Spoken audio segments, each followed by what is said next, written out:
Flaggy Flaggy. Ah bah t'es là. Encore en train de régler les voiles. Tu veux pas laisser Jean Le Cam tranquille toi, hein?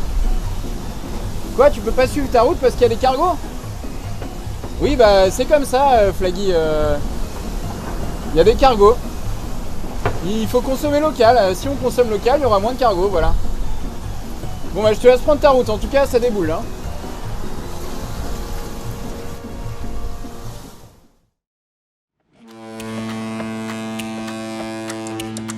Alors le commerce maritime ou le transport maritime, ça existe depuis très longtemps.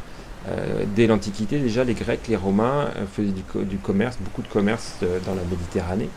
Et puis après, ça a continué à se développer. Et aujourd'hui, c'est un phénomène qui s'est accéléré tout au long du XXe siècle et qui concerne plus de 75% du transport de marchandises à travers le monde.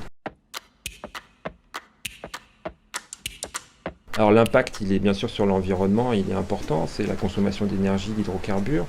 Et puis après, c'est lié à tout ce qu'on imagine tout de suite, comme des collisions, des naufrages qui vont entraîner notamment des marées noires. Mais il ne faut pas oublier aussi les autres impacts qui sont liés à des pertes, par exemple, de conteneurs qui vont entraîner des déchets plastiques qu'on retrouve 30 ans après, par exemple, au fond des mers, des océans.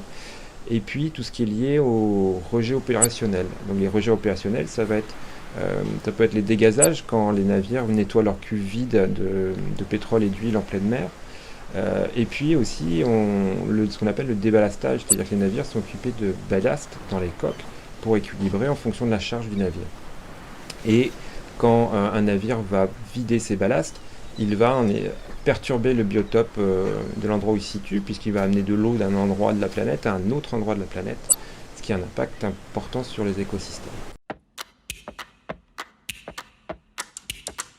Alors la solution ou les solutions qui peuvent exister aujourd'hui, c'est déjà des navires qui sont plus sûrs, qui sont mieux conçus, qui consomment moins d'hydrocarbures déjà, et des législations qui existent aussi pour permettre en effet de mieux encadrer la circulation des navires, permettre plus de sécurité, des juridictions qui sont aussi plus strictes par rapport à ça. Et puis on a aussi tout le volet des projets innovants dans des moteurs qui consomment moins, qui sont des moteurs hybrides par exemple, de l'électricité, ou encore même des cargos géants tractés par d'immenses voiles.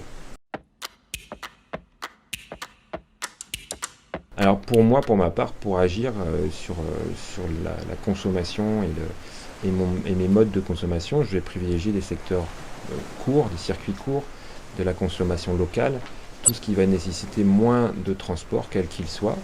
Et puis aussi privilégier aussi, quand c'est possible, d'acheter d'occasion des biens de consommation courante.